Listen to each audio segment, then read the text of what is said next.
Callum Hayes sat on the cold bathroom tile at 1:17 a.m., counting the same crumpled bills for the third time. $11.47. The fluorescent light above him buzzed like a dying insect, casting shadows across his paramedic uniform, still damp with someone else's blood from a highway accident 6 hours ago. His shift had ended at midnight, but the overtime hadn't come through. The electric company didn't care about overtime, that hadn't come through. Outside, 3 small shapes huddled in the back seat of his decade-old Honda, breath fogging the windows in the February cold. The house behind him sat dark and silent, had been dark for 4 days now. 4 days since the power company made good on their final notice. 4 days since he'd stopped being able to pretend everything was fine. Callum pushed himself up, knees cracking, and studied his reflection.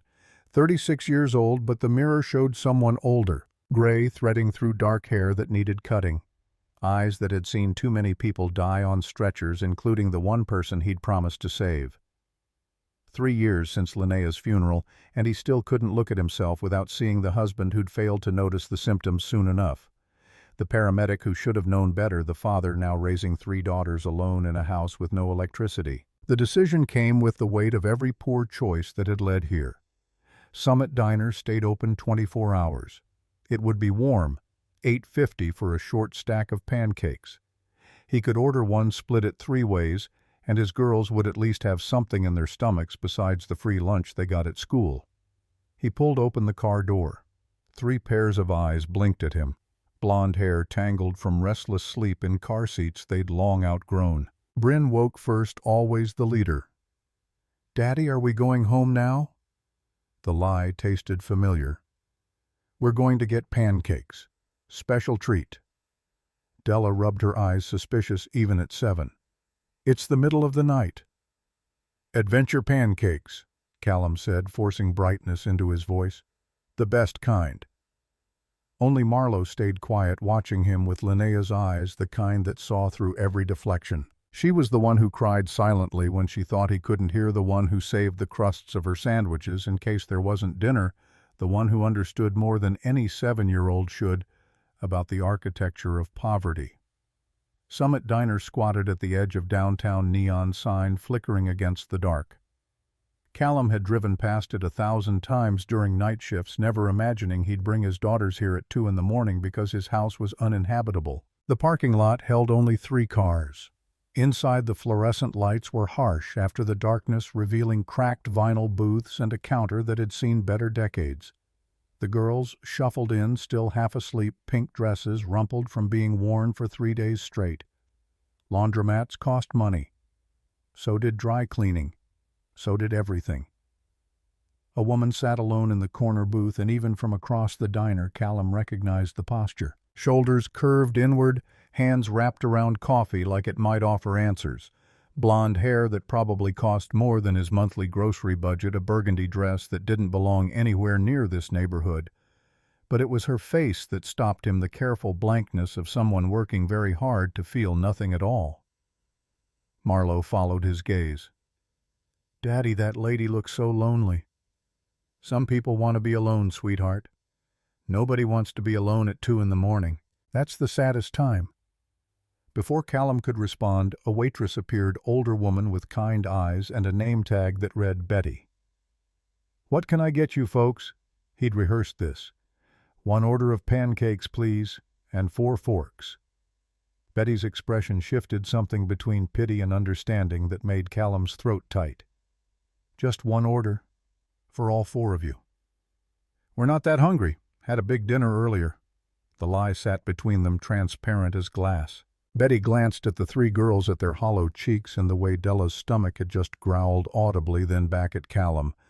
But she just nodded and walked away, and Callum was grateful for the mercy of her silence. The woman in the corner booth was watching them now. Callum caught her eye for half a second before she looked away, but he'd seen the recognition there. The understanding of someone who knew what rock bottom looked like because she was sitting on it too. "Before we continue," a voice seemed to whisper through the diner's ambient noise, "tell us where in the world are you watching from?" But there was no voice, just the hum of the industrial refrigerator and the distant clatter of dishes. Callum shook his head, exhaustion making him hear things. The pancakes arrived 12 minutes later. Betty set them down with unusual care, and Callum saw they were larger than the menu promised, golden and steaming. He cut them into careful quarters, geometric precision, learned from 3 years of making everything stretch. Each daughter got a section. The fourth quarter sat there, and he knew they were watching to see if he'd take it. "Daddy, aren't you eating?" "I had something at the hospital earlier." The lie came easier now, worn smooth by repetition. "You girls finish up." Bryn picked up her fork but hesitated. "It doesn't seem fair that we eat and you don't." "Life isn't about fair, honey. It's about making sure the people you love are taken care of." They ate slowly, savoring every bite in a way that broke something in his chest. These were children who'd learned not to ask for seconds, who knew that food wasn't guaranteed, who'd absorbed lessons about scarcity that 7-year-olds should never have to learn. Marlowe kept glancing at the woman in the corner, that direct, unself-conscious stare of childhood. "Why is that lady by herself?" "Marlowe, that's not polite." "But she looks sad, like when I look at Mommy's pictures." Callum's face did something complicated. Grief had layers, and his daughters had mapped everyone. "Honey, not everyone wants to talk about—" But Marlowe was already waving, actually waving at this stranger like they were old friends. And despite everything, the exhaustion and the shame and the weight of 3 years trying to hold himself together, Callum felt his mouth twitch. Because the woman looked startled, then something flickered across her face. Almost a smile, almost human. She looked away quickly, safer that way. But Callum had seen it, that crack in the armor. 5 minutes later, Betty returned with plates. Eggs, bacon, hash browns, toast. A full breakfast that they definitely hadn't ordered. Callum looked up confused. "Kitchen made too much." Betty's lie was more practiced than his. "Going to go to waste otherwise. You'd be doing us a favor." "We can't pay for—" "I told you it's extra. No charge." Callum knew it was a lie, but his daughters were already staring at the food with desperate hunger they couldn't hide. He couldn't say no. Couldn't be the father who rejected a gift his children needed. "Thank you." His voice cracked on the words, 3 years of barely holding it together suddenly too heavy. "Thank you." The girls dove in. Bryn ate with careful precision, cutting eggs into neat squares, making each bite last. Della ate quickly, like the food might disappear, like every meal was provisional. Marlowe ate slowly, eyes closed, savoring every bite with an intensity that suggested she was trying to memorize the taste. Callum ate too, each bite painful with gratitude he didn't know how to process. Halfway through he had to pause, take a shaky breath, wipe his eyes quickly before the girls noticed. But Marlowe saw. She always saw. She looked across the diner directly at the woman in the corner and mouthed 2 words, "Thank you." How had she known Callum followed her gaze? The woman sat, frozen coffee cup trembling in her hands. Their eyes met, and for the first time in 3 years Callum felt seen by someone who understood. Not pitied, not judged. Understood. He stood before he could talk himself out of it. Walked across the diner on legs that felt unsteady. Up close, she was younger than he'd thought. Early 30s maybe. Eyes that had cried recently, mascara not quite perfect. A face that would be beautiful if it weren't so carefully held together. "I know that wasn't a kitchen error."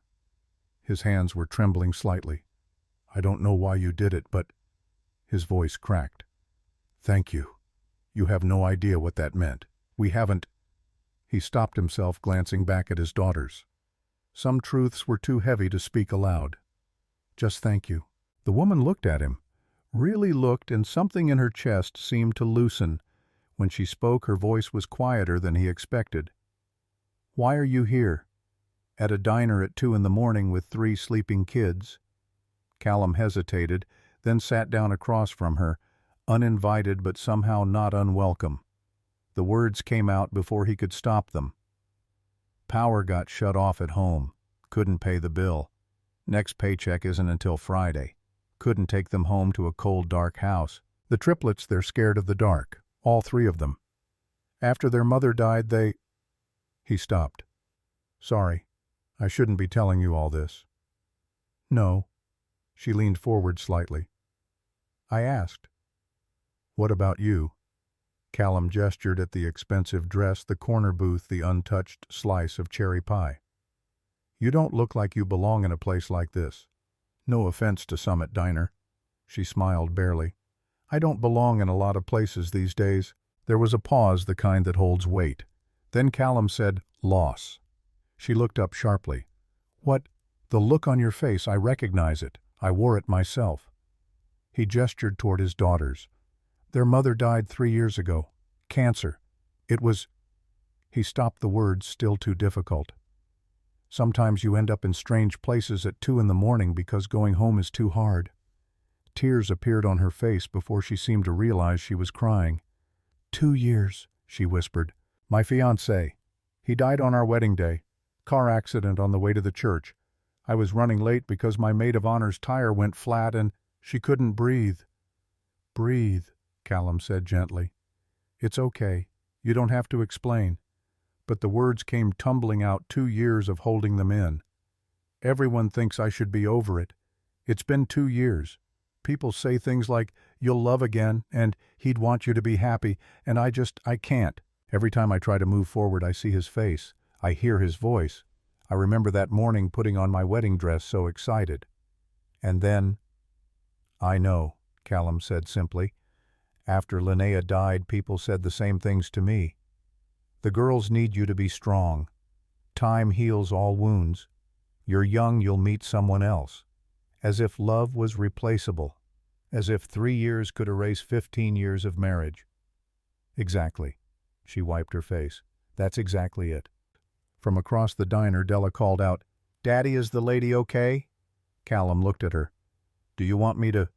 No. She seemed surprised by her own answer. No, it's okay. Callum waved to his daughters, and they immediately abandoned their breakfast, bounded over with the fearless curiosity of children. All 3 crowding around the booth, staring at this crying stranger with open concern. Are you sad? Marlowe asked. Marlowe? Callum started. It's okay. The woman looked at Marlowe's small, earnest face. Yes, I'm sad. Why? Bryn asked, always needing to understand the logic of things. Because someone I loved very much died, and I miss him. The 3 girls exchanged glances, some silent triplet communication that Callum had learned to recognize but never quite understand. Then Della said, Our mommy died too. She was very sick. Bryn added, her voice clinical in the way children sometimes are about trauma. And then one day she wasn't here anymore. Daddy said she went to heaven, but we don't really understand heaven. Me neither, the woman admitted, and something about her honesty made Marlowe smile. And Daddy was very sad for a long time, Marlowe finished. He still is sometimes, but he says being sad is okay. It means we loved her. The woman looked at Callum, and he saw the question in her eyes. Their grandmother taught them that actually, he said. Linnea's mother. After Linnea died, I couldn't function. I'd lie in bed and couldn't get up, couldn't eat, couldn't think. And Margot, she moved in for 6 months. Helped with the girls, taught them that grief was something to carry, not something to hide from. That missing someone meant you loved them. That crying didn't make you weak. He smiled sadly. Took me longer to learn that lesson than it took them. I haven't learned it at all, the woman said. I run, every night. Different diners, different places anywhere. I don't have to think about wedding dresses and empty apartments and all the dreams that died with Garrett. That sounds exhausting, Della said with the blunt honesty of a 7-year-old. Despite the tears, the woman laughed. It is. It really is. You could sit with us, Marlowe offered. Then you wouldn't be lonely and we wouldn't worry about you. You were worried about me. Of course, Marlowe said like this was obvious. You were all alone and you were crying into your pie. That's very worrying. I wasn't crying into my pie, the woman protested weakly. You were a little bit, Bryn said. We saw you before you saw us. The woman looked at Callum. Do they notice everything? Everything, Callum confirmed. It's exhausting. You don't have to, he started to say. I'd like to, she interrupted, and the surprise in her own voice was evident. If that's okay, I'd like to sit with you. The booth's bigger anyway, Bryn said practically. More room for everyone. So Vivienne Ashford, billionaire heiress who owned a hotel empire she'd inherited from her father, picked up her coffee and pie and moved to a booth with a paramedic she'd just met and his 3 daughters in rumpled pink dresses. And for the first time in 2 years, she laughed. Actually laughed. Because Marlowe was telling a story about a frog at school that had escaped and how their teacher, Mrs. Patterson, had screamed and jumped on a desk. And Della was doing an impression of Mrs. Patterson that was apparently very accurate, complete with the high-pitched shriek and the arm flailing. And Bryn was adding details about how the janitor had to catch the frog with a bucket and how it took 20 minutes and the whole class got to skip spelling. And Callum was watching his daughters with such pure love that Vivienne felt it in her chest, the ache of witnessing something so fundamental and honest. This was what she'd been running from. Not the grief, the possibility of feeling anything again, the terrifying vulnerability of connection. "What do you do?" Bryn asked Vivienne. "For work, I mean."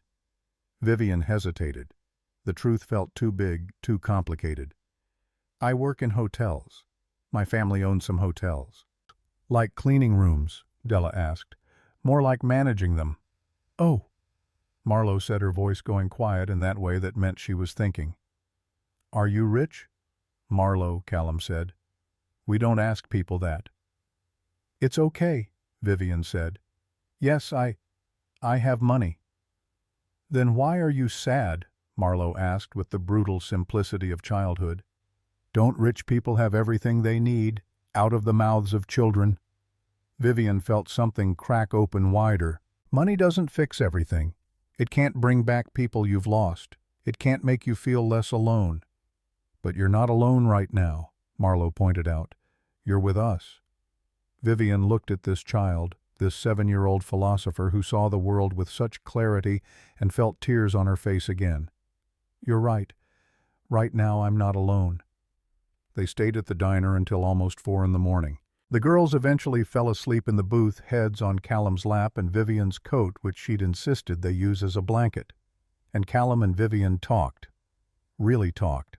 About Linnea, how she'd loved terrible reality television and made the best chocolate chip cookies from scratch, how she'd wanted to be a teacher but got pregnant with the triplets during her student teaching semester and never quite made it back, how she'd been sick for 18 months before the end, how Callum had watched her fade inch by inch, how he'd held her hand in hospice while she made him promise to let the girls be happy, to not let grief make them small.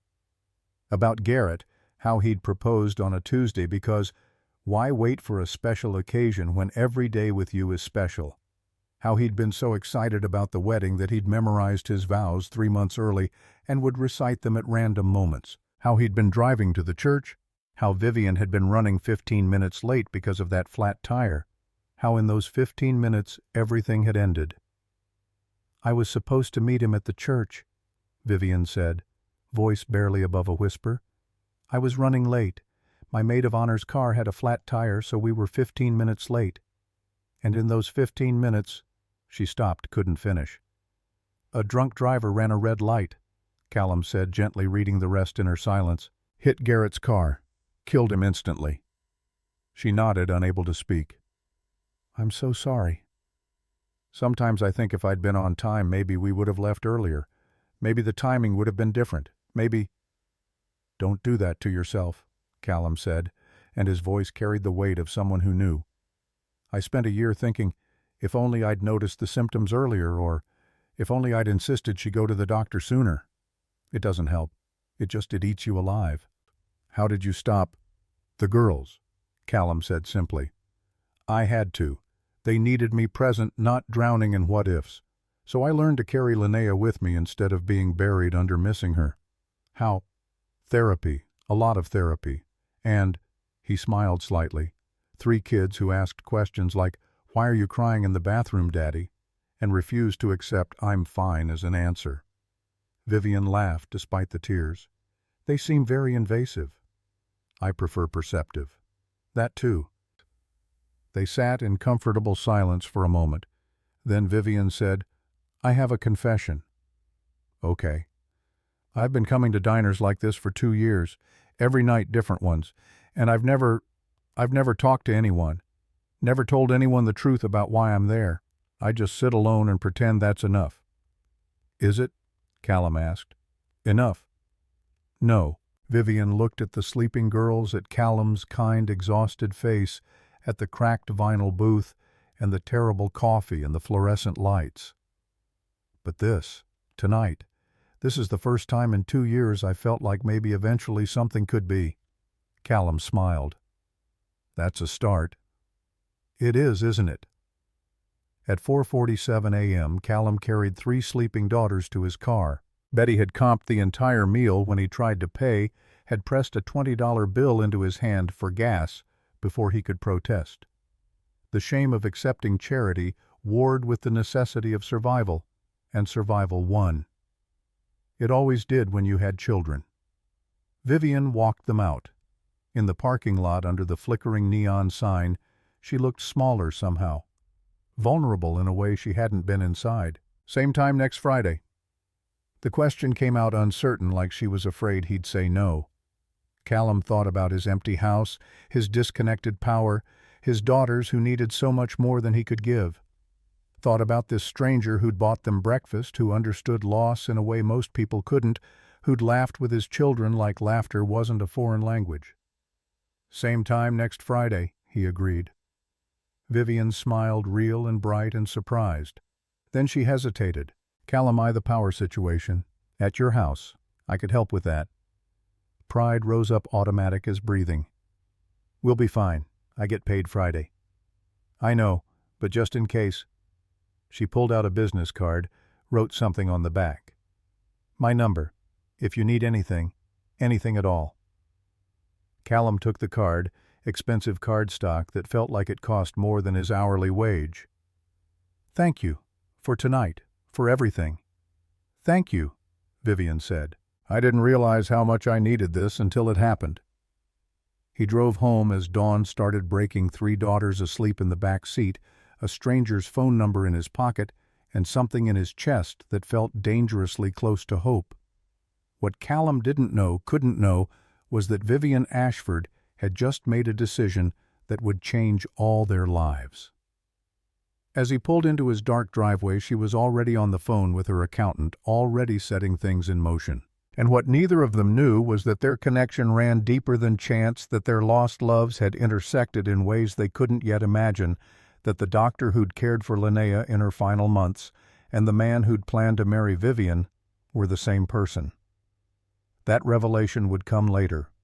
For now, in the gray light of early morning, Callum carried his daughters into a cold house and tucked them into beds piled with every blanket he owned. And Vivienne drove back to her empty penthouse and for the first time in 731 nights slept without nightmares. Friday came slowly.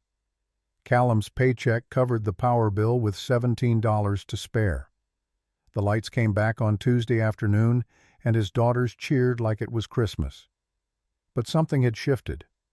The house felt different now, less like a prison and more like a temporary station. Friday night meant Summit Diner, meant Vivienne, meant something to look forward to. At 1:52 a.m., Callum pulled into the parking lot. Vivienne was already there, same corner booth, but this time she was smiling when they walked in. And when Marlowe ran over and threw her arms around Vivienne's waist, when Vivienne hugged her back with tears in her eyes, Callum felt something settle in his chest. This was right. Whatever this was, it was right. They ordered pancakes. Real food this time, not charity masked as kitchen errors. And they talked and laughed, and the girls taught Vivienne a hand-clapping game that had her completely confused, and Betty brought milkshakes without being asked. And somewhere around 3:30 a.m., Marlowe fell asleep with her head on Vivienne's lap. Later, after the girls had dozed off, Vivienne said quietly, "I went to the Morgan Hospitality Group headquarters yesterday. First time in 2 years." Callum looked up. "How was it?" "Terrifying," she admitted. "Garrett used to meet me there for lunch every Thursday, brought me coffee every Monday morning, proposed to me in the executive conference room after everyone else had left. He got down on one knee and said, 'I know this room is where you make important business decisions, and I'm hoping you'll make one more. Marry me.' And you said yes." "Of course I said yes." Vivienne smiled through tears. And 4 months later he was gone. But you went back, to the headquarters. I walked in, made it to the lobby. Then I turned around and left. She laughed, but it was hollow. Baby steps, right? Baby steps count, Callum said. You showed up. That's more than yesterday. I've been thinking about what you said, about carrying the person instead of being buried by missing them. It's not easy. No, Vivienne agreed. But sitting in diners alone at 2 a.m. isn't easy either. At least your way has, she gestured at the sleeping girls, this. Connection, family. You have this too now, Callum said, if you want it. Vivienne looked at him at the sincerity in his exhausted face. I want it. I really do. And somewhere in her expensive leather purse, hidden in a zippered pocket, was a check she'd written that afternoon, made out to the electric company account number she'd gotten from a friend who worked in billing, enough to cover 6 months of Callum's power anonymously paid. She wouldn't tell him, couldn't tell him. His pride was a fragile thing, and she understood that.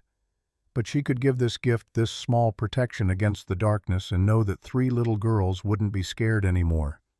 What Vivienne didn't know, couldn't know yet, was that in 3 weeks Callum would collapse during a shift 16-hour days and skipped meals finally catching up.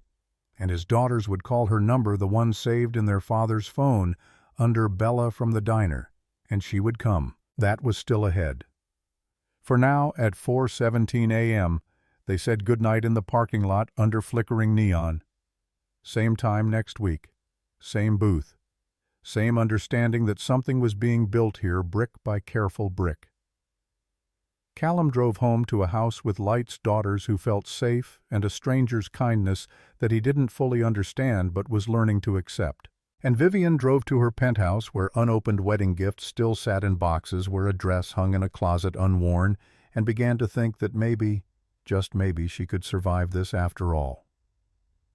Week 3 arrived with the kind of cold that made bones ache. Callum's shift ran long again, a multi-car pile-up on the interstate that kept him working until past midnight. By the time he reached Summit Diner at 1:43 a.m., Vivienne was already there with hot chocolate waiting for the girls, 3 mugs arranged on the table like she'd been planning this. Bryn's eyes went wide. You remembered we like hot chocolate? Of course I remembered. Vivienne looked almost offended by the question. You told me 2 weeks ago that your mom used to make it with extra marshmallows. Della climbed into the booth, inspecting her mug. She put the little ones in the big ones, just like Mommy did. Something tightened in Callum's chest, watching this stranger care about details that mattered. Linnea had always been meticulous about the marshmallows, said the different sizes made it more interesting. That Vivienne had listened, had remembered, had cared enough to replicate it exactly, it meant something he didn't have words for. They fell into rhythm quickly now, 3 weeks of Fridays creating its own language. The girls chattered about school while Callum and Vivienne traded the kind of tired smiles that came from people who understood exhaustion at a cellular level. Betty brought pancakes without being asked, knew their order by heart. Around 2:30, when the girls started yawning, Vivienne pulled out a deck of cards.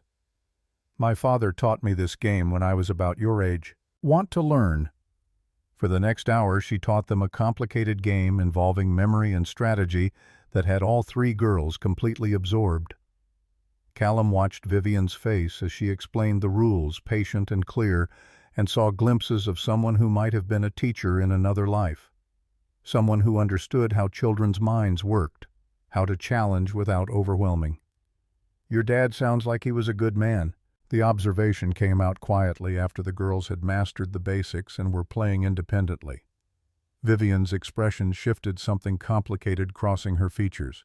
He was brilliant, built Morgan Hospitality from a single hotel into an empire. But he was also... She paused, choosing words carefully. He worked too much, missed a lot. My mother left when I was 12 because she couldn't compete with the company. So it was just him and me and board meetings and quarterly reports. That sounds lonely. It was. But he tried in his way. Card games on Sunday mornings when he wasn't traveling, teaching me about business like I was a colleague, not a daughter. He died 6 months before my wedding. Heart attack in his office at 62. She smiled, but it didn't reach her eyes. He never got to walk me down the aisle. Never got to meet Garrett officially, though they'd had dinner twice. Just gone. Callum understood the mathematics of loss, how grief compounded. Father dead, then fiancé dead, all within 6 months. No wonder she'd been sitting alone in diners for 2 years. He left me everything. The company, the legacy, the expectation that I'd step up and be CEO. But I couldn't. I can't. Every time I walk into that building, I see both of them. My father in his corner office, Garrett bringing me lunch in the lobby. Her voice dropped. So I've been hiding for 2 years, while the board runs things and sends increasingly urgent emails about succession and leadership vacuums. What do you want to do? The question seemed to surprise her. I don't know. For 2 years I haven't let myself want anything except to get through another day. But lately, she glanced at the girls now arguing good-naturedly about whose turn it was. Lately I've been thinking maybe I could want things again. Maybe I could be the person my father raised me to be. The person Garrett believed I was. Marlowe looked up, then cards forgotten. What kind of person did they think you were? Vivienne considered this seriously. Someone brave. Someone who helped people. Someone who didn't run away when things got hard. You're already that person, Marlowe stated with absolute certainty. You helped us. That's brave. Helping you was the easiest thing I've done in 2 years. Then maybe, Bryn contributed, shuffling cards with impressive dexterity, you should do more easy things. The logic was childlike but sound, and Vivienne laughed. Maybe I should. At 4 a.m., when Callum was buckling sleeping daughters into car seats, Vivienne touched his arm. I need to tell you something. His stomach dropped, the instinctive fear that this was ending, that she'd realized what a mess his life was and was backing away. Okay. I paid your electric bill for the next 6 months, anonymously through a friend, but I needed you to know it was me. The world tilted slightly. Vivienne, I can't, that's too much. I can't accept that. It's already done. The money's paid. You can't give it back. Then I'll pay you back. With what? Her voice was gentle but firm. With the money you're saving for the girls' school supplies. Their clothes they're growing out of. The car that needs new brakes. She stepped closer. Callum, I have more money than I know what to do with. It sits in accounts doing nothing, making me feel nothing. But this knowing 3 little girls aren't scared of the dark anymore, knowing you don't have to choose between feeding them and keeping the lights on, that means something. Pride and need warred in his chest. We'd have to pay you back. No, you wouldn't. Vivienne, think of it as an investment. Her eyes were bright with something fierce. In someone who will actually do good with their life instead of hiding from it in diners at 2 a.m. You're not hiding anymore. Thanks to you 3, she gestured at the car where the girls were asleep, and your daughters who refused to let me sit alone. The thank you stuck in his throat, too big and complicated. Finally he managed, I don't know what to say. Say you'll accept it. Say you'll use that worry space in your brain for something other than utilities. Say you'll let me help because it helps me too. And what could he say to that? What argument existed against someone who needed to give as much as he needed to receive? Okay, thank you for everything. Vivienne smiled, real and warm. You're welcome. Now go home, get some sleep. Same time next week. But the following Tuesday, everything fractured. Callum was 42 hours into a double shift covering for a sick colleague running on coffee and adrenaline. The call came in at 11:37 p.m. Elderly woman, chest pain, possible cardiac event. Standard protocol. He'd done it 1,000 times. Except this time, when he stood up from checking her vitals, the world tilted. His vision grayed at the edges, knees buckling, and the last thing he registered was his partner shouting his name. He woke in an ER bed, fluorescent lights stabbing his eyes. A doctor he vaguely recognized was checking his chart, expression serious. Severe dehydration, dangerously low blood sugar. When's the last time you ate Hayes? Callum tried to remember. Breakfast. No, he'd given that to Della, who'd forgotten her lunch money. Dinner the night before, he'd made mac and cheese for the girls but hadn't been hungry himself. I don't know. Maybe yesterday morning. The doctor's expression turned grim. You collapsed mid-shift. Could have been during a critical procedure. Could have gotten someone killed. This isn't sustainable. I know. I'll do better. You need more than better. You need... But whatever the doctor was going to say got interrupted by three small voices in the hallway growing progressively louder. We need to see our daddy. Ma'am, visiting hours. That's our daddy and he's hurt and we're going in there.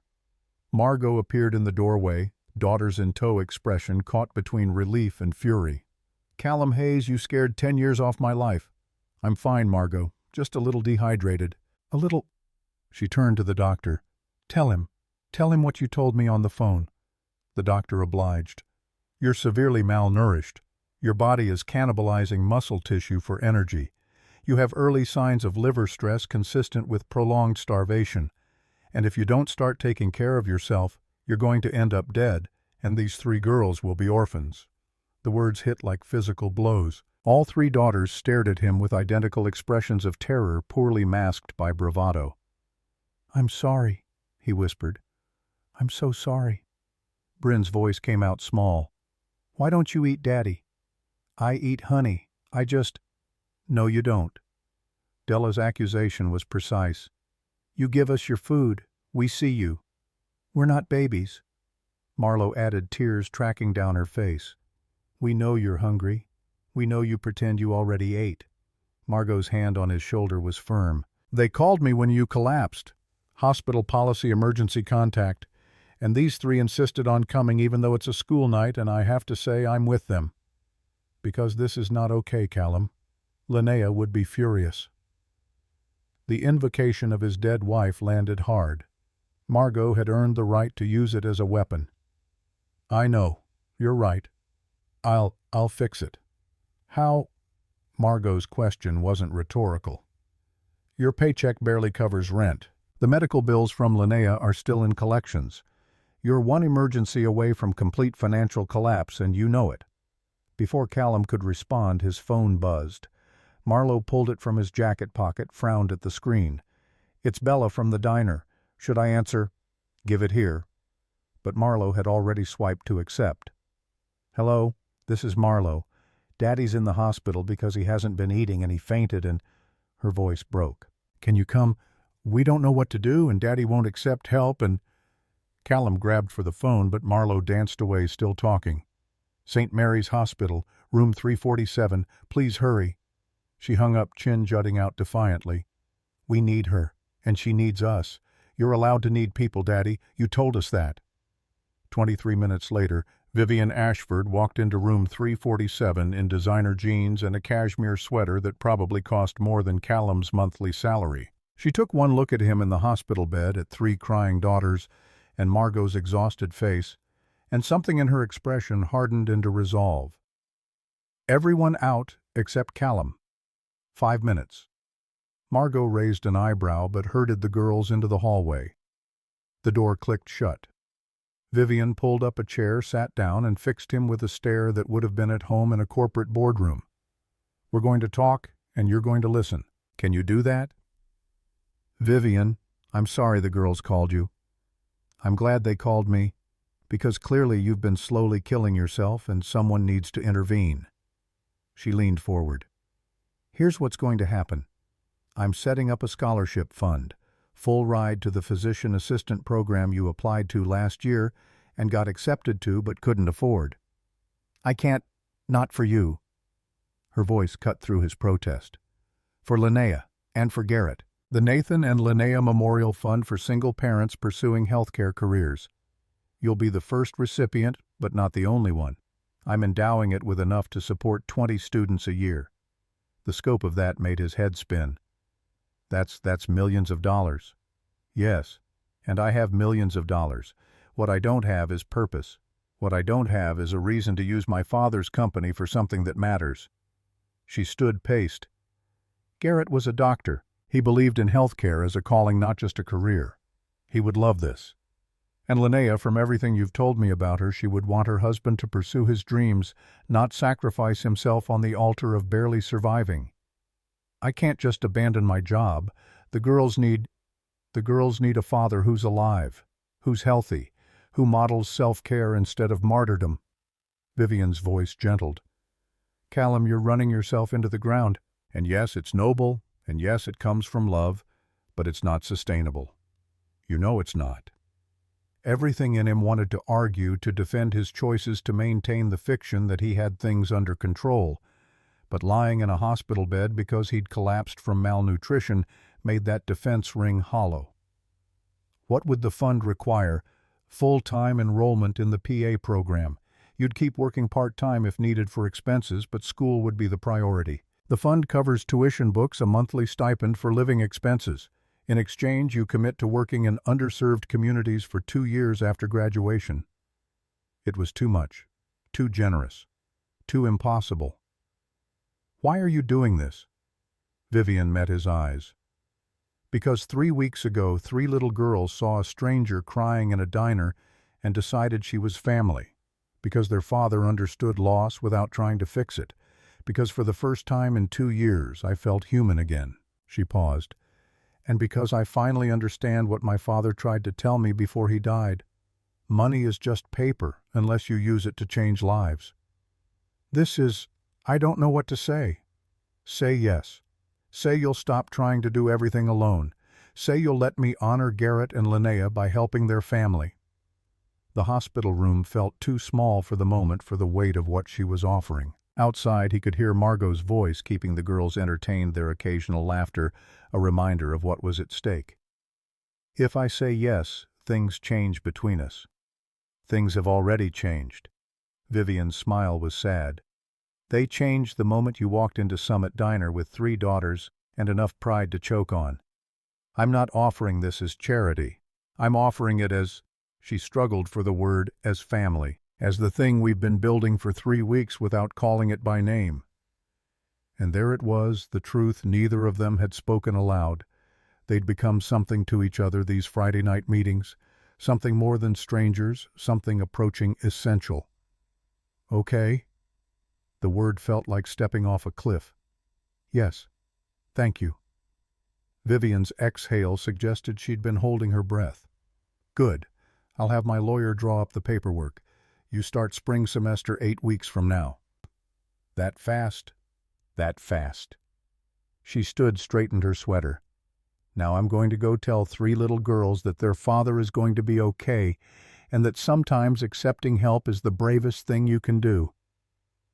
After she left, Callum lay in the hospital bed, staring at the ceiling, trying to process the seismic shift in his life. A stranger had just offered him everything he'd been too proud to ask for, wrapped in the names of 2 dead people who would have loved each other if they'd had the chance.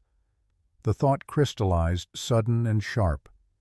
Garrett and Linnea, doctor and patient. Had they known each other? The timeline was possible. Garrett had died 2 years ago. Linnea 3. There could have been overlap. He pulled out his phone, scrolled to photos. Found the one from Linnea's last week, the hospital room at St. Mary's, her in the bed, surrounded by flowers and cards. Zoomed in on the whiteboard behind her where medical staff wrote their names. Dr. G. Ashford, Oncology Consult. His heart stopped. Dr. G. Ashford. Garrett Ashford. It had to be. He was still staring at the photo when Vivienne returned with the girls. They piled onto his bed, carefully aware of IV lines and monitors, and Bryn whispered, "Bella says you're going to be a real doctor now. Not the ambulance kind, the kind that works in hospitals." "A physician assistant," he corrected automatically. "Not quite a doctor, but close enough," Della declared. "Mommy would be proud." Marlowe just burrowed into his side, and he felt her tears soaking through his hospital gown. He held her, held all of them, and over their heads met Vivienne's eyes. "Can we talk later, I mean? There's something, I found something." Her expression sharpened. About Garrett and Linnea." Understanding flickered across her face, then something that might have been fear. "Okay. After the girls go home with Margot." An hour later, it was just the 2 of them. Margot had taken the girls back to her house for the night over their protests. The hospital room felt cavernous now, too much space for a conversation this significant. Callum handed her his phone, the photo already pulled up. "Look at the whiteboard." Vivienne stared at the screen, fingers trembling. That's his handwriting. His name." She looked up, eyes wet. "Garrett treated Linnea. Oncology consult. He must have been brought in for a second opinion, or I don't know. But he knew her. He knew us." "Wait." Vivienne was scrolling through her own phone now, fingers flying. Pulled up a photo, turned it toward him. "This is from Garrett's office. After he died, I boxed everything up, but I couldn't look at it. Until last week. I've been going through his things, trying to—" She stopped. "Look at his desk calendar." Callum zoomed in. The handwriting was precise, every appointment color-coded. And there, 3 months before Garrett's death, an entry: SC final consult, bring tissues, family dinner invite, SC. Callum breathed. Sarah Calloway. Linnea's maiden name. She never changed it legally, used Calloway on medical paperwork. Vivienne's hand covered her mouth. He wrote about her, in his journal. "I found it when I was packing. Patient SC, the one who reminded him why medicine mattered, how she and her husband were—" Her voice cracked. "How they were what he hoped we'd be. A real partnership, even in the worst circumstances." They stared at each other across the hospital bed, the weight of connection settling over them like snow. "He invited us to your wedding." Callum's memory was surfacing now, fragmented.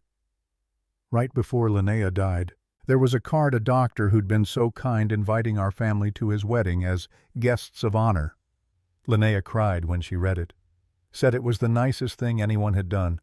But she died 2 days later, and I couldn't go to a wedding when I'd just buried my wife. You were supposed to be there." Vivienne was crying now, full tears. "You and the girls. Garrett talked about it, about this family who'd inspired him. I thought it was just a nice story. I didn't know. They connected us. The truth of it was staggering. Before either of them died, they saw something in us that deserved connecting. And we ended up in the same diner at 2 in the morning 2 years later because they knew," Vivienne finished. "Somehow they knew we'd need each other." The conversation that followed was both painful and healing.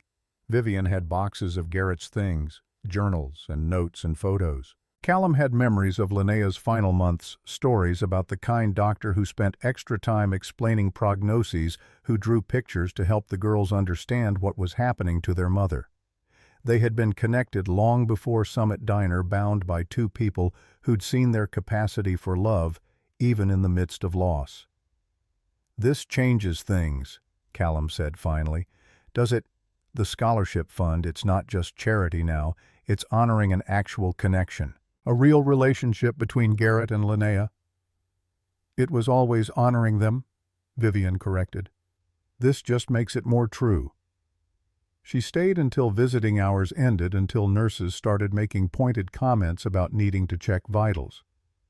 In the doorway, she hesitated. "Friday. Same time. I'm supposed to be discharged tomorrow. So, yes, same time."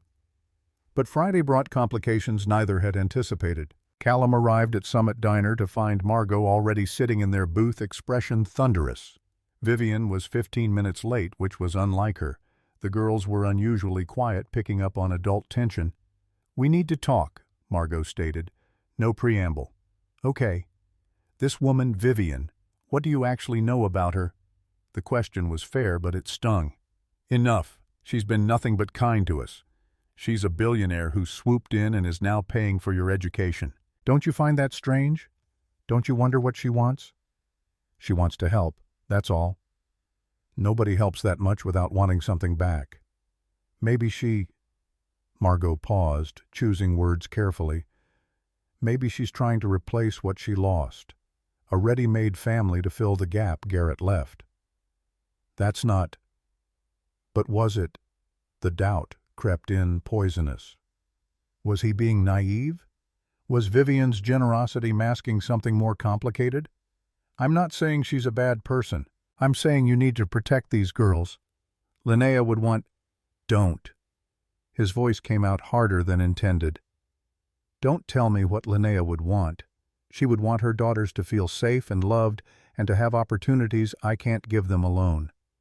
And if Vivienne decides one day she's done playing benefactor, what then? The girls are already attached. Marlowe talks about her constantly. What happens when she leaves?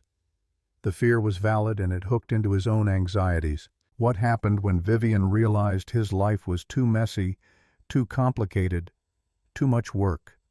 Vivienne arrived. Then, hair, wind-swept expression, apologetic. I'm so sorry. Board meeting ran late and... She stopped reading the room. Is everything okay? Fine. Margot stood. Girls, let's go get hot chocolate from the counter. Give the adults a minute. After they left, Vivienne slid into the booth across from Callum. What's wrong? Margot has concerns. About us. About what this, he gestured between them, actually is. And you, do you have concerns? He wanted to say no to dismiss Margot's worries as overprotective paranoia, but honesty mattered. I'm scared. The girls are already attached to you. If you decide this is too much, if you wake up one day and realize we're not worth the investment... Stop. Vivienne's voice was firm. I'm going to say this once, so listen carefully. I'm not going anywhere. I'm not using you or your daughters to fill some void. I'm here because being with you makes me feel human again. Because Bryn's laugh and Della's questions and Marlowe's terrible puns remind me that joy still exists. Because you, her voice softened, you understand loss without trying to fix it or rush past it or minimize it. Margot thinks you're trying to replace your lost family with us. I could never replace Garrett. I don't want to. Just like you could never replace Linnea. She reached across the table, hand palm up in offering. But that doesn't mean we can't build something new, something that honors who we were while becoming who we are. Callum took her hand, felt the tremor in her fingers that matched his own. I'm terrified of needing you. I'm terrified of being needed.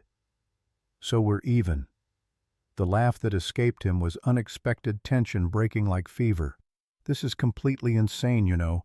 A month ago we were strangers. A month ago I was dying slowly in designer clothes. Now I'm...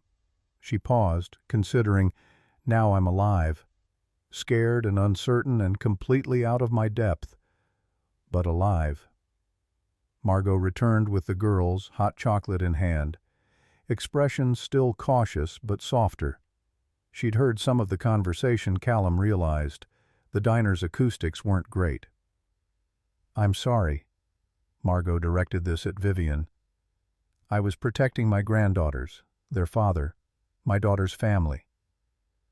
I understand. If I were in your position, I'd have the same concerns.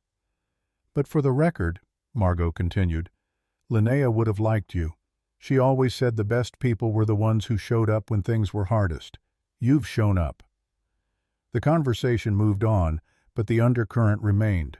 Trust was fragile, and they were all learning how to build it from scratch. Later, after the girls had fallen asleep in the booth and Betty had started her end-of-shift cleaning, Vivienne pulled out a manila folder. I have something to show you. From Garrett's journals. Inside were photocopied pages, neat handwriting detailing patient encounters. Callum found the entry marked SC and began reading. Met with Sarah Calloway today for final consult. Stage 4 prognosis grim. But the way she talked about her daughters, Bryn, Della Marlowe, like they were miracles she got to borrow for a while. Her husband Callum sat beside her holding her hand, and I've never seen such devotion. They made me want to be better. Made me think about Vivienne and our future and how I want to love her with that same fierce tenderness. Invited them to the wedding. Probably overstepped, but something tells me they're supposed to be there, that we're supposed to know each other. Call it gut instinct. The words blurred. Callum wiped his eyes, but tears kept coming. He saw us, really saw us, and he wanted... Callum couldn't finish. He wanted us to know each other, Vivienne completed, even if he couldn't explain why. And maybe this is why. Maybe he and Linnea somehow knew that 2 years later we'd be the only people who could understand each other's particular brand of broken. Do you believe in that fate destiny? I didn't. But sitting here raiding my dead fiancé's journal about your dead wife, both of us having lost them within a year of each other, both ending up in the same random diner at 2 a.m. She shook her head. It's too many coincidences to be random. So what do we do with that? We honor it. We build the memorial fund. We help other people who are struggling. She hesitated. We let ourselves be happy maybe, eventually. The qualifier, maybe, and eventually, felt important safe. Neither was ready for more than this careful friendship built on shared grief and Friday night pancakes. But the universe had other plans. The following Wednesday, Callum's phone rang at an unfamiliar time, 2 p.m. middle of his shift. Vivienne's name on the screen sent alarm through his system. I need help. Her voice was shaking. The board, they're calling an emergency meeting. They want to remove me as CEO, claim I've been absent too long. I don't know what to do. When's the meeting? Tomorrow, 10 a.m. I'll be there. Callum, you have work and the girls. I'll figure it out. Where's the building? She gave him the address, and he heard the wobble in her voice that meant tears weren't far off. You don't have to do this. Yes, I do. You showed up for us. I'm showing up for you. The Morgan Hospitality Group headquarters rose 40 stories, all glass and steel and intimidation. Callum felt completely out of place in his only suit, a 5-year-old number from Linnea's funeral that didn't fit quite right anymore. But he'd promised, and promises mattered. Vivienne met him in the lobby, and the relief in her eyes was worth the personal day he'd had to burn. You came. Of course I came. They rode the elevator in silence, her fingers twisting a ring that wasn't there anymore, phantom habit from an engagement ended by tragedy. The boardroom on the 40th floor was everything Callum expected. Mahogany table, leather chairs, men in expensive suits who looked at him like something tracked in on their shoes. A man at the head of the table stood. Preston Callum assumed from Vivienne's description. Silver hair, shark eyes, the kind of smile that meant prey had been spotted. Miss Ashford, so good of you to finally join us for a board meeting, and you've brought Callum Hayes, a friend. Preston's smile sharpened. Friends aren't typically invited to board meetings. He's here as my guest, and as someone who can speak to the work I've been doing. Vivienne's voice was steady, stronger than when they'd spoken on the phone. I understand you're calling for a vote on my leadership. 2 years of absence, Vivienne. 2 years of refusing to engage with the company your father built. The board has been patient, but patience has limits. I'm ready now. I have a proposal. We've heard your proposals before. Emotional appeals about hospitality and heart. The market doesn't care about heart. It cares about profit margins and growth projections. Callum watched Vivienne's shoulders tense, saw her retreating into herself, and something in him snapped. He stood. If you'll allow me. He didn't wait for permission. I'm a paramedic. I've been doing this work for 12 years, and the number of times I've transported homeless families, domestic violence survivors, people displaced by disasters to hospitals where they get treatment and then get released back to the streets, it's staggering. You know what would have changed their outcomes? A safe place to sleep, food, stability, the things hotels provide, but only if you can pay. Preston raised an eyebrow. And your point? Vivienne's proposing the Open Doors Initiative, free or subsidized rooms for families in crisis. It's not charity, it's good business. Those families remember who helped them. They tell others. Brand loyalty gets built not from marketing campaigns, but from showing up when people need you most. We're a luxury brand. You're a hospitality brand, and hospitality means all people, not just wealthy ones. Callum felt the momentum building. My daughters and I were living in a car 3 weeks ago because we couldn't afford heat. A stranger bought us breakfast at a diner at 2 in the morning. That stranger was your CEO. And that single act of kindness made me loyal to her in a way no advertisement ever could. Imagine scaling that. Imagine what Morgan Hospitality could become if you actually practiced what you preach. The room was silent. Preston's expression had shifted from dismissive to calculating. The proposal would cost millions in lost revenue. The proposal would generate billions in goodwill. Vivienne had found her voice again. "And I have something else." She pulled out a letter, unfolded it. "My father's will included more than just succession plans. It included a vision. I've never shared this with the board because I wasn't ready. But I am now." She began reading. Her father's words about building the company he should have built, about prioritizing people over profit, about the regret of missing his daughter's childhood for quarterly earnings, about how Morgan Hospitality had lost its way and how he hoped if he was gone that Vivienne would bring it back. When she finished, the room was different, softer. Preston's shark smile had disappeared entirely. "I vote to keep Vivienne Ashford as CEO," an older board member said quietly, "and to approve the Open Doors initiative as proposed." One by one the others agreed, even Preston, though his eye sounded like it physically pained him.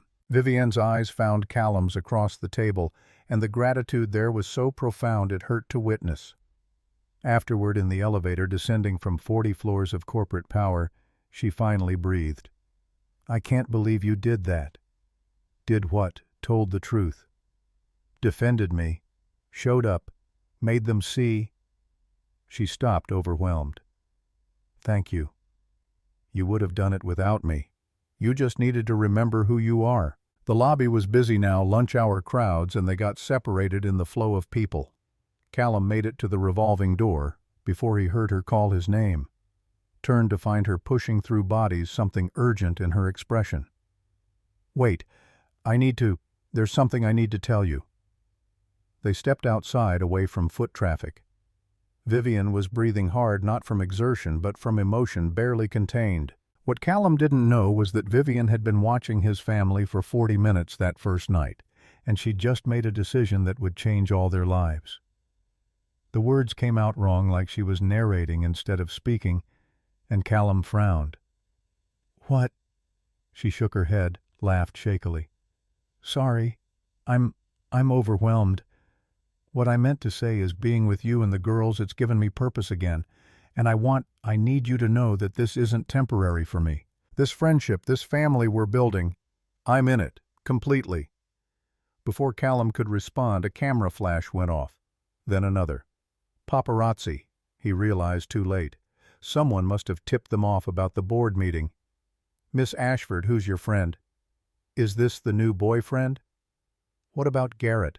How long after his death did you start dating?"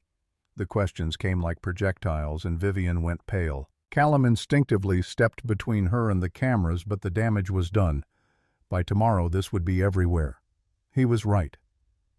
By the time he picked up the girls from Margot's that evening, his phone was exploding with notifications. Photos of him and Vivienne outside Morgan HQ, headlines screaming about the billionaire heiress and her mystery man, speculation about timelines and grief and whether this was romance or opportunism. The girls saw it too. Della held up Margot's tablet, expression confused. "Daddy, why are you in the news?" "It's a misunderstanding, honey. The papers got things wrong." But Marlowe was reading the article, lips moving silently, and when she looked up, her eyes were filled with questions he didn't have answers for. "They're saying mean things about Bella, that she's using us or we're using her. Why would people say that? Because people don't understand, and sometimes when they don't understand they make up stories." His phone rang. "Vivienne." "I'm so sorry. I should have known they'd be watching, should have been more careful." "It's not your fault. The board is in damage control mode. Preston's already called, suggesting I release a statement distancing myself from any inappropriate relationships." Her voice hardened. "I told him to go to hell." Despite everything, Callum smiled. "Good. But this is going to get worse before it gets better. The media will dig into your life, your finances, Linnea's medical bills. They'll make you look like I'm using you for money. I know. Let them." He glanced at 3 daughters, watching him with worry etched into young faces. "We know the truth. That's what matters." I wish that were enough. So did he. But wishes didn't stop paparazzi from camping outside his apartment building the next morning. didn't prevent reporters from calling his work number, didn't protect his daughters from classmates who'd seen their father's face on gossip sites. Friday came with the weight of a decision they both knew was coming. The girls were anxious about going to Summit Diner, worried about cameras and strangers. Margot suggested maybe taking a week off, letting things cool down. But Callum thought about Vivienne sitting alone in that corner booth 2 years ago and about the promise they'd made. Same time, same place. A ritual built on showing up when things were hard. At 1:52 a.m. he pulled into the Summit Diner parking lot. Vivienne's car was already there, and through the window he could see her in their booth. Not hiding, not running, just waiting. The girls tumbled out of the car and Marlowe grabbed his hand. Are we still allowed to be friends with Bella? Even if people are being mean? And that Callum realized was the question that mattered. Could they build something real in the wreckage of public scrutiny? Could friendship survive being weaponized into tabloid fodder? There was only one way to find out. Yes, he told his daughter. We're still friends. Nothing changes that. They walked into Summit Diner together, and Vivienne's face when she saw them, relief and gratitude and something approaching joy, made everything else irrelevant. Betty brought hot chocolate and pancakes without being asked. Hugh emerged from the kitchen with a nod of approval. And for 2 hours they were just a paramedic and a billionaire, and 3 7-year-olds learning that family was something you chose, built, protected, even when the world tried to tear it apart. But as Callum drove home in the pre-dawn darkness, girls asleep in the back seat, he couldn't shake the feeling that the worst was still ahead, that someone somewhere was waiting to use this connection as ammunition. He was right, but he had no idea how close the threat already was or how deeply it would cut when it finally struck. The emergency board meeting convened at 9 a.m. on a Tuesday, 3 days after the paparazzi incident. Vivienne sat at the head of the mahogany table facing 12 board members whose expressions ranged from concern to barely concealed hostility.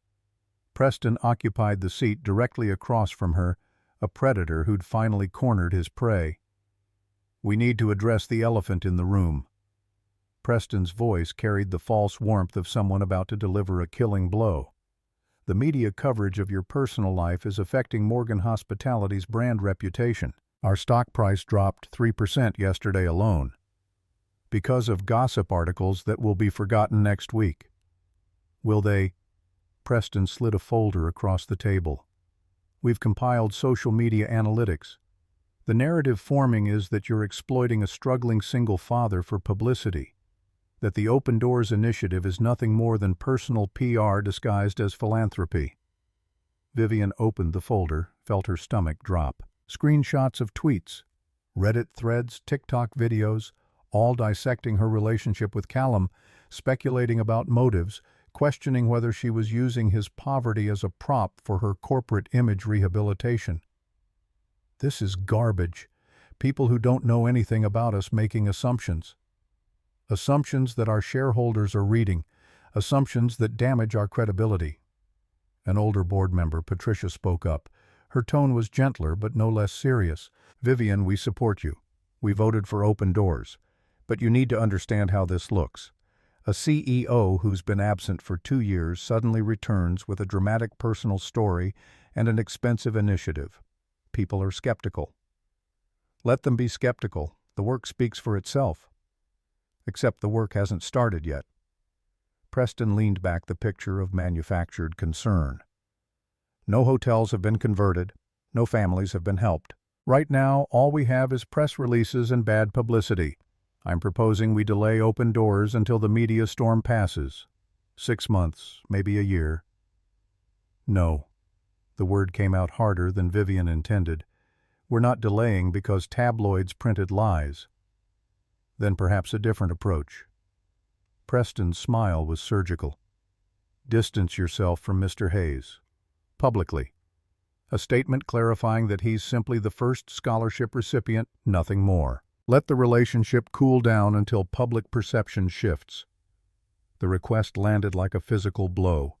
Distance herself from Callum, from Bryn Della Marlowe, from Friday nights at Summit Diner, and the first real connection she'd felt in 2 years. He's my friend. His daughters they're important to me. I'm sure they are. But right now, your friendship is a liability, for you and for them. Preston's tone suggested he was doing her a favor. Think about those little girls. Think about reporters hounding them at school, strangers dissecting their dead mother online. Is your need for connection worth exposing them to that? The manipulation was obvious, but it hooked into her deepest fears. She'd already brought chaos into their lives. The paparazzi outside Callum's apartment, the gossip articles, the speculation, all because she couldn't stay away. I need time to think about this. Of course. We'll reconvene Friday morning. But Vivienne, Preston's voice dropped almost sympathetic. Sometimes caring about people means protecting them from ourselves. She left the boardroom feeling hollowed out, Preston's words echoing in her skull. The elevator ride down 40 floors felt interminable. In the lobby, her phone buzzed. Callum's name on the screen sent relief and dread warring through her system. Hey, how did the meeting go? Fine, just standard board stuff. The lie tasted acrid. Listen, I'm swamped today. Can we rain check Friday? I'll call you later this week. The pause on the other end lasted too long. Okay, sure. Is everything all right? Everything's fine, just busy. Give the girls my love. She hung up before he could press further, before her voice could crack and give away that she was standing in the Morgan HQ lobby, trying not to cry. That night alone in her penthouse, Vivienne opened the box she'd been avoiding. Wedding gifts from 2 years ago still wrapped, still waiting for a marriage that never happened. She unwrapped them methodically. Kitchen knives from Garrett's parents sharp enough to hurt. A coffee maker from her college roommate top of the line, unnecessary. Sheets and towels and all these objects meant for a future that died on a highway. But she kept the coffee maker. Set it up on her counter, made a cup at midnight just to see if she could. The first sip burned her tongue too hot, but she drank it anyway. A small act of moving forward, of claiming pieces of the life she'd lost. Her phone rang. Margot's name appeared on screen, which was unusual enough to send alarm through her. Is everything okay? Are the girls? The girls are fine, but we need to talk about what's happening. Vivienne's stomach clenched. What do you mean? Reporters showed up at their school today, asking teachers about Callum, about his finances, about whether you'd been seen around. The principal had to call security. Margot's voice was controlled fury. Those babies came home crying because strangers were asking questions about their dead mother. The guilt was immediate and crushing. I'm so sorry. I never meant... I know you didn't, but intent doesn't matter when 7-year-olds are being traumatized. Marlowe exhaled slowly. Look, I know you care about them. I can see that. But maybe the board is right. Maybe some distance until this dies down. You want me to abandon them. I want you to protect them. There's a difference. Margot's tone gentled. You didn't ask for this media attention. Neither did they. But it's happening, and those girls have already lost so much. They can't lose the sense of safety they've built. After Marlowe hung up, Vivienne sat in her dark penthouse surrounded by unwrapped wedding gifts and understood what she had to do. It would hurt God, it would destroy something fragile and new. But Preston was right about one thing. Sometimes caring about people meant protecting them from the chaos you carried. She drafted the text message 3 times before sending it. I think we need some space, just until the media moves on. I'm so sorry. This isn't what I want, but it's what's best for the girls. Please understand. Callum's response came 30 seconds later. I understand. 2 words. No argument, no protest. Just acceptance that felt like resignation, and Vivienne wondered if she'd just made the biggest mistake of her life. Friday night she didn't go to Summit Diner. Stayed in her penthouse instead, staring at her phone, waiting for messages that didn't come. Saturday passed in similar silence. Sunday she finally cracked and drove past the diner at 2 a.m., just to see. The parking lot was empty, their booth dark. Hugh was cleaning counters, and when he saw her car slow down, he shook his head, a small gesture that meant, they're not coming. The Nathan and Linnea Memorial Fund paperwork arrived Monday morning via courier. Everything was ready for Callum's signature. Full tuition for the PA program, monthly stipend, 2-year commitment afterward. Her lawyer had expedited the process and classes started in 6 weeks. But delivering the documents meant seeing him, and Vivienne wasn't sure she could do that without breaking. She sent them via certified mail instead, coward's choice, and tried to convince herself this was temporary, that once the media attention died down, they could rebuild. Except media attention didn't die down. It metastasized. Someone leaked Callum's financial records. The medical debt from Linnea's treatment, the foreclosure notices, the payday loans taken out to keep utilities on. Suddenly every news outlet was running variations of the same story: billionaire's boy toy, single dad's desperate circumstances revealed. The narrative had shifted from skepticism to something crueler. Callum wasn't a victim of circumstance anymore, but an opportunist who'd manipulated a grieving woman. Comment sections filled with speculation about his motives, his character, whether he'd targeted Vivienne specifically. And through it all, Callum stayed silent. No interviews, no statements, no defense. Just went to work, picked up his daughters, disappeared into a life that no longer included Friday nights at Summit Diner. Vivienne lasted 2 weeks before she broke. Showed up at St. Mary's Hospital at the end of Callum's shift, waited by his car like some stalker. When he emerged, still in his paramedic uniform, he looked thinner, more tired, the kind of exhaustion that came from carrying too much alone. "You shouldn't be here. Someone might see." "I don't care." The words came out fierce. "Let them see. Let them write whatever garbage they want. I can't do this anymore. Pretending we're not—" She stopped, unsure how to finish that sentence. "Pretending we're not what? Family? Friends? Whatever this is. I miss you. I miss the girls. I miss Friday nights and terrible coffee and Marlowe's puns. I miss feeling human." Callum leaned against his car, and something in his posture was defeat personified. "You were right to pull back. Things have been brutal. Reporters at the hospital, at the girls' school. Della had a panic attack last week when someone followed us from the grocery store. This distance, it's helped. They're starting to feel safe again. So this is it. We never see each other again."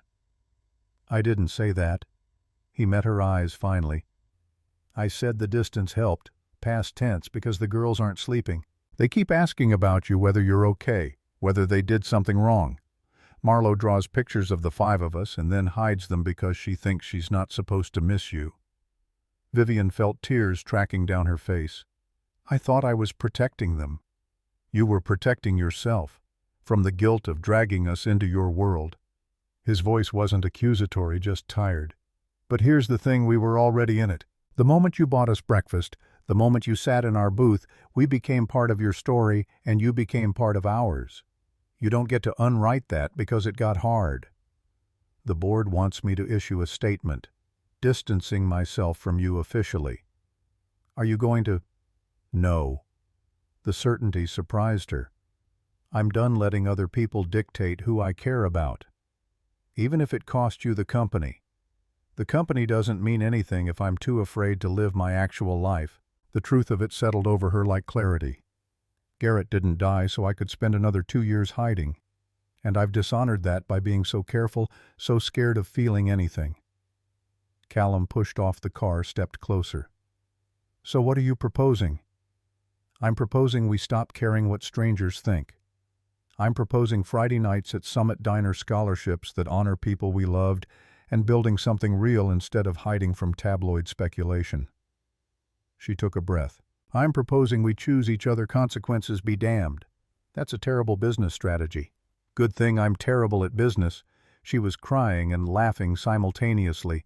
"Callum, I know this is complicated. I know you have the girls to protect and a life that doesn't need my chaos. But I also know that the best thing I've done in 2 years is buy breakfast for strangers at 2 a.m. Everything else, the company, the board meetings, the careful image management, none of it matters compared to that." He studied her for a long moment, and she saw him weighing risks against possibilities. Finally, he pulled out his phone, typed something, showed her the screen. A text to Margot. "Can you watch the girls Saturday? Taking someone important to me on a real non-diner date. Someone important, very important." His smile was tentative but real. Someone who showed up when things were hardest and refuses to leave even when it would be easier. The board meeting that Friday was a reckoning Vivienne had been preparing for all week. She walked in with her father's letter, Garrett's journals, and a presentation that would either save her position or end it. Preston was already positioned for attack, but Vivienne didn't give him the opening. "Before we discuss anything else, I need to say something." She commanded the room in a way she hadn't since her father died. "You're right that my personal life has created publicity we didn't want. You're right that it's affected stock prices and brand perception, but you're wrong about the solution." She pulled up her first slide. Photos of families, real families from cities across America who needed help. Single mothers fleeing abuse, elderly couples displaced by fires, veterans struggling with homelessness. "My father built Morgan Hospitality on one principle: everyone deserves dignity, not just people who can afford luxury rooms. Everyone." She clicked to financials. "Open Doors will cost $12 million in year one. It will generate $47 million in brand value, customer loyalty, and goodwill. More importantly, it will help 2,000 families find safety when they have nowhere else to go." "The liability concerns remain," Preston started. "Are addressed in the budget. I've consulted with legal insurance every department. This isn't emotional appeal. It's sound business that happens to also be the right thing to do." She pulled out her father's letter, the one she'd shared before. "My father's dying wish was that I build the company he couldn't, one that values people over profit. I'm doing that. And if my friendship with a paramedic and his daughters makes me unfit to lead, then vote me out. But know you're voting out the only person willing to fulfill Thomas Ashford's actual vision." Patricia spoke first. "I move to approve Open Doors initiative with full funding and immediate implementation, and I move to affirm Vivienne Ashford as CEO, regardless of media coverage of her personal relationships." The vote was 10-2. Only Preston and one ally dissented. Vivienne left the boardroom with her position intact and Open Doors greenlit. In the elevator, she called Callum. It passed. "Open Doors is real. I'm so proud of you. Come see the first hotel tonight. Bring the girls. I want you to see what we're building together." The work began immediately. Over the next 6 months, Vivienne threw herself into Open Doors with an intensity that surprised even her. The Morgan property on 5th Street was converted, first 50 rooms dedicated to families in crisis, complete with on-site social workers and job placement services. Callum started the PA program, juggling classes with part-time paramedic shifts and raising 3 daughters. Vivienne filled gaps when she could homework, help school pickups, being present in ways that mattered. They still went to Summit Diner every Friday at 2 a.m., but now the conversations were different. Less about grief, more about building, planning, creating something that would outlast them both. The first Open Doors family moved in on a cold Tuesday morning. Robert arrived with 3 daughters who looked shell-shocked, carrying everything they owned in trash bags. When the hotel manager handed him a key card, his hands shook. "How much do I owe you?" "Nothing." Vivienne stepped forward. "This room is yours for as long as you need it, courtesy of Open Doors." "I don't understand." "Someone believed everyone deserves a safe place." Callum's voice was gentle. "Especially families like yours." Robert's daughters ran to the beds, jumped on them with joy that came from weeks of sleeping in a car. Their father watched them and broke down completely. "I've been trying so hard. Since my wife died, I've been trying to hold it together for them, but I couldn't give them this." He gestured at the room, the safety. "I felt like such a failure." "You're not a failure." Vivienne spoke from experience. "You're surviving impossible circumstances, and now you don't have to do it alone." Watching Robert's face as he realized the help was real. No strings, no judgment, just compassion. Vivienne understood her purpose with blinding clarity. This was what money was for. Not luxury or status, but creating moments where desperate people could breathe. The months that followed were a blur of expansion and growth. Callum excelled in his program despite the crushing workload. The girls thrived, their resilience a daily reminder of why the work mattered. And Vivienne discovered that leading with purpose felt nothing like the hollow corporate climbing she'd been raised to do. 18 months after that first night at Summit Diner, Callum graduated from the PA program. The ceremony was small, but Vivienne sat in the front row with Brindella and Marlowe, who held a sign reading, "That's our daddy," in glitter letters. When Callum took the stage to receive his certification, his voice carried across the auditorium. "I'm accepting this on behalf of two people who can't be here. Linnea Hayes, who believed I could be more than I thought possible. And Dr. Garrett Ashford, who showed me what compassionate medicine looks like." He found Vivienne's eyes in the crowd. "And for the woman who turned their belief into reality. Thank you for refusing to let me give up." The applause was thunderous, but all Vivienne heard was the truth beneath his words. They'd saved each other, not in some dramatic, romantic way, but in the quiet, daily choice to show up, to care, to build something meaningful from the wreckage of their losses. 2 years after their first meeting at Summit Diner, everything had changed, and nothing had changed. They still met every Friday at 2 a.m., still ordered pancakes, still let the girls fall asleep in the booth while they talked about the week's challenges and victories. But now Callum worked as a PA at St. Mary's, the same hospital where Linnea had been treated. Open Doors had expanded to 23 states, helping over 5,000 families. And Vivienne led Morgan Hospitality with a vision her father would have been proud of, profitable, yes, but purposeful in ways that transcended quarterly earnings.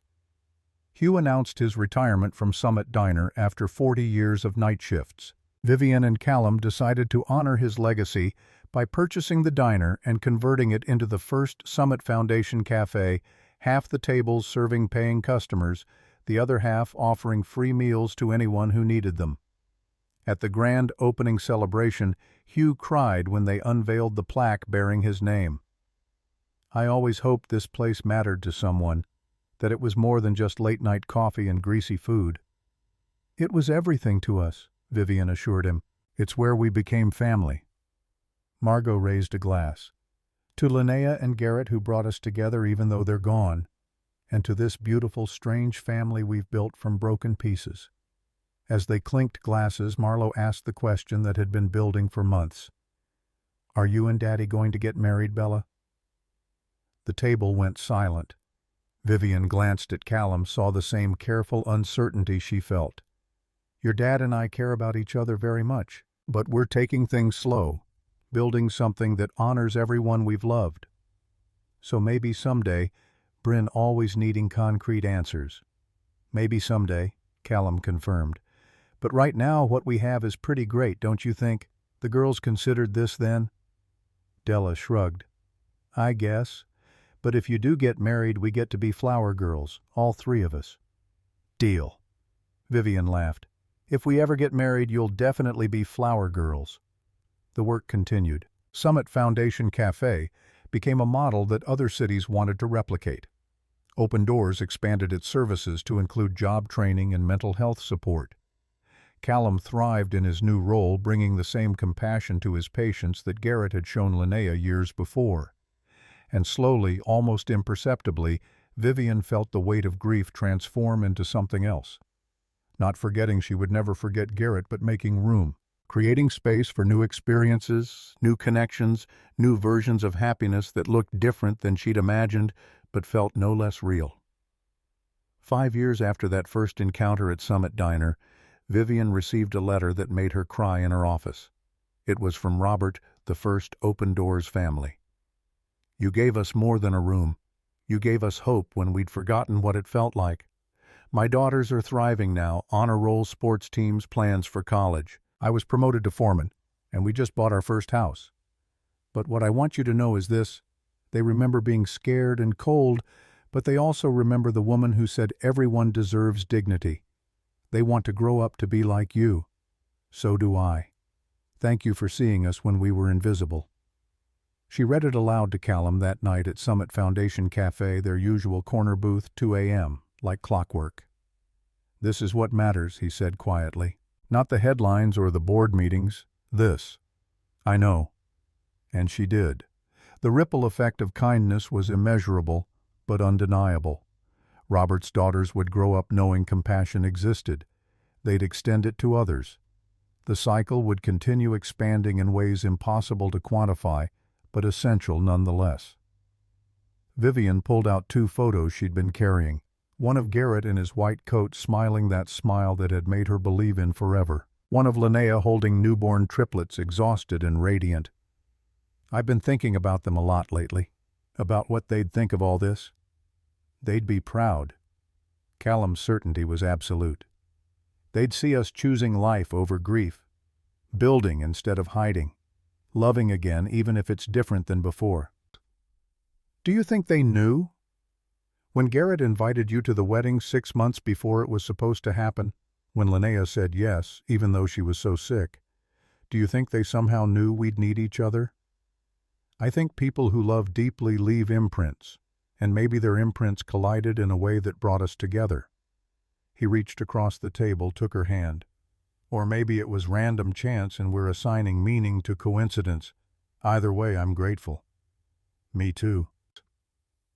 The girls were asleep in the booth now, 9 years old, still finding comfort in this ritual that had become sacred. Betty brought the check with a knowing smile, and Hugh waved from the kitchen where he still helped twice a week because retirement was boring. Walking to their cars in the pre-dawn darkness, Vivienne felt the completeness of what they'd built. Not romance, not traditional family, but something perhaps more valuable: chosen connection. People who showed up for each other not because they had to, but because they wanted to. Because being together made them better than being apart. Same time next week. The question was ritual, now asked every Friday for 5 years. Same time next week, Callum confirmed. Then quieter. "Thank you for not giving up on us when it would have been easier. Thank you for not letting me hide anymore, for reminding me that being scared doesn't mean being stuck." They didn't kiss, didn't make grand declarations, just stood in a parking lot understanding that some love stories weren't about romance, but about showing up, about 2 broken people finding each other at the worst possible time that turned out to be exactly right. The sun was rising as Vivienne drove home, painting the sky in shades of orange and pink. And for the first time in 7 years, morning didn't feel like something to survive, but something to welcome. In her rearview mirror, she could see Callum's car heading in the opposite direction. 3 blonde heads visible in the back seat even from this distance. Her family. Not by blood or marriage, but by choice. By showing up. By refusing to let grief be the final word in their stories. She thought about Garrett, about how he would have loved this ending that wasn't really an ending but a beginning. How he would have appreciated the messiness of it. The imperfection, the way healing looked, nothing like she'd expected, but felt exactly right. And she thought about all the families yet to be helped, all the Robert and daughters combinations out there who needed someone to see them, to offer dignity when the world had stripped it away, to prove that kindness wasn't naive but revolutionary. The work would continue. Open doors would expand. Summit Foundation cafes would multiply. And every Friday at 2 a.m., she would sit in a booth with a paramedic and 3 sleeping girls and remember that the best things in life couldn't be planned or controlled. They could only be received with gratitude and protected with fierce, unrelenting care. That was enough. More than enough. It was everything.